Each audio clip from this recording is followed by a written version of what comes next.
the Bloody Finger WL, I think the Bloody Finger is a good addition. Like, I was really unsure about that item. I thought it was very cheesy, but once you get a hang of it, it's actually not that bad. It's fun for, like, you get it like behind, like, say like someone's chasing me, right? I get behind that doorway here. Let's just kill that guy and do that again. So let's say like I'm fighting some people here. Like, I get behind that and, like, use the item. Maybe the guy thinks I ran all the way there and, like, I spawn, like, on the other side. It can make for some really fun, tricky play. The only issue I have with it is that you can use it in the middle of combat, like, right next to your opponent. And even though you're fighting gankers at a disadvantage, I don't think you want your game to, like, be able to be cheesed like that. Like, no matter whose side is using it, it's going to be very annoying. And, so to me, what I think should be, like, the right play here is to just simply make the Bloody Finger have a much slower casting speed. A much slower animation, like, to eat it. Like, if it was much slower, you wouldn't be able to use it, like, in the middle of the fight. You could use it if you actually get some distance. And so, to me, that would be, like, the perfect middle ground. I hope that's what they do. I think that's what they're gonna do in the full release, because to me, it seems obvious. That's, like, an obvious play. Like, I've seen, like, Scott John mention that as well, for those of you who know Scott. I've seen some other, like, you know, other player that have a pretty good idea of how things go, but they all kind of say the same thing here. I think Bloody Finger has its purpose, and it's a fun addition, but it needs to be slowed down to not be used, like, in the very middle of a fight. Otherwise, it's just gonna get annoying for, like, everyone. Because keep in mind, like, even though you're annoying, you know, the host and the gankers, I mean, you're also, like, using it, like, putting yourself in a loading screen. Like, it's not like you're getting teleported instantly. Like, you're basically asking to be put in a loading screen. So in the long run, like, maybe, like, in the network test, we didn't see that, or we didn't mind too much, but play that game for a few years and, you know, tell me again if you're not fucking tired of seeing that loading screen. Oh wow, this guy just died. And that was the host. Amazing.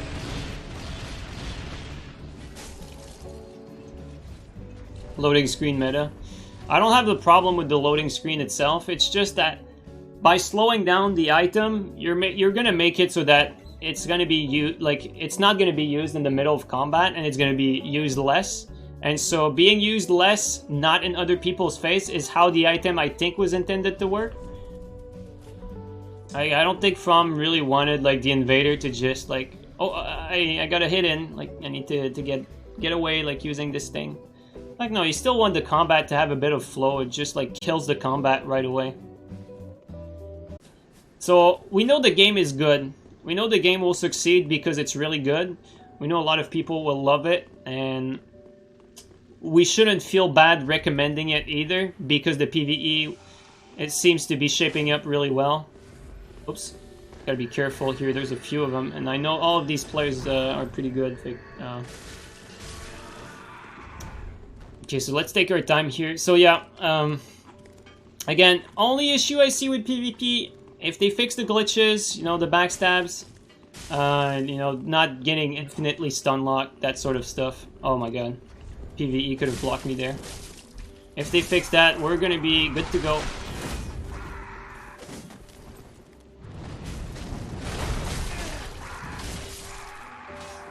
So what I mean is, like, as much as I'm still worried because there's uncertainty regarding the PvP, the potential is just so ridiculously high for Elden Ring to be the best Souls game that at the end of the day, I'm still, my outlook is still optimistic.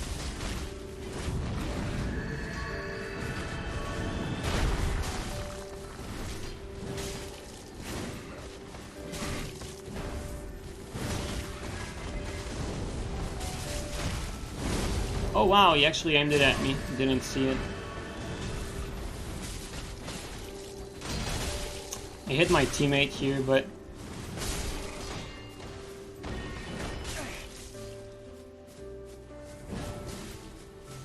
I was trying to do him a service. There's a red low back there. Not a red, a phantom. And my teammate is... Is he dead? Let's fucking help him here. Okay, you got away safely. It's good. We're on the wrong side here.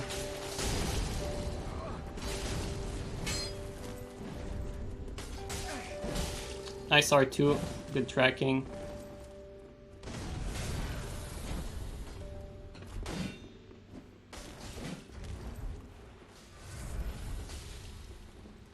Careful, red.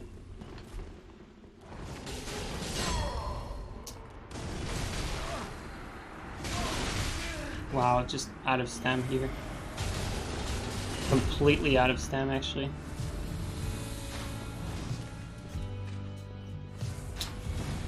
Was an opportunity for a good punish, too. And shit net host. Have to panic roll, unfortunately.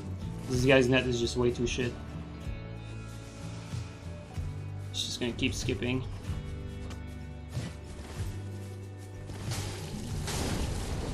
The bomb actually saved me from a combo.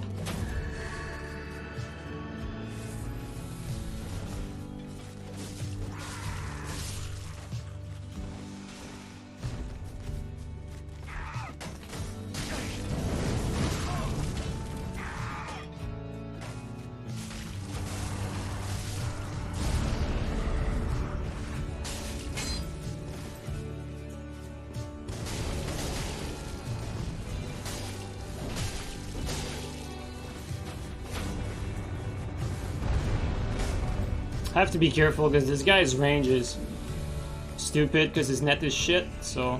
Oops.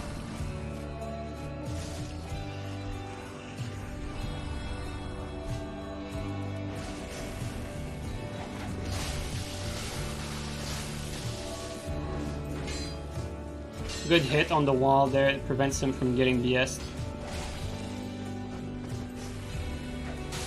Good running.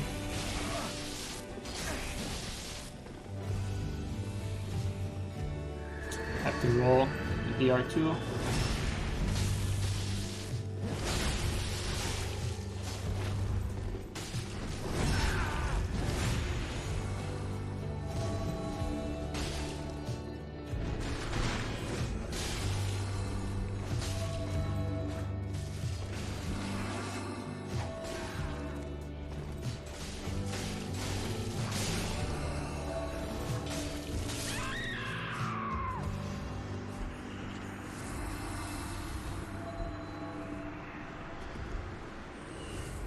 It would get a blue like right away.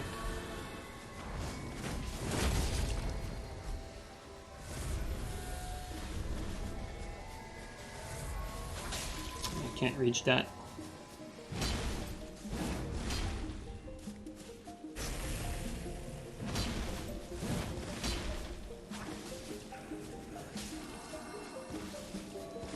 That's definitely a BS. Rolled right into me.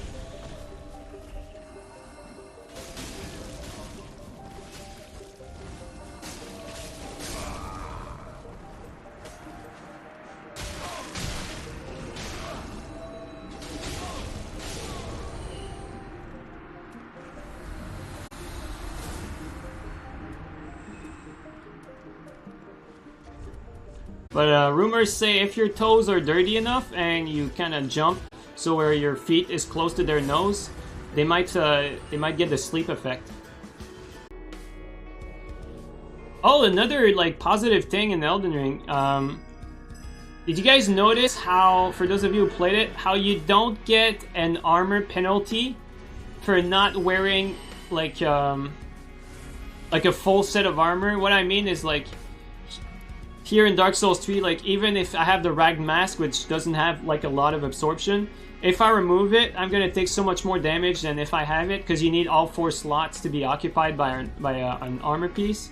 In Elden Ring, it's not like that anymore. The only penalty you get from not using an armor is the actual defense or absorption that the armor piece itself has. So there's no like incentive to have all 4 pieces of armor anymore, which I think is fucking amazing. You know, I always felt like first the people want to play with like no helmet and stuff like that, because I mean it's perfectly reasonable. I think it's a good thing. I think it's pretty cool, and it ups the fashion game. It's just or an actual naked glass cannon, exactly. And being naked raises your holy defense, I heard. I haven't tested that, but... Oops.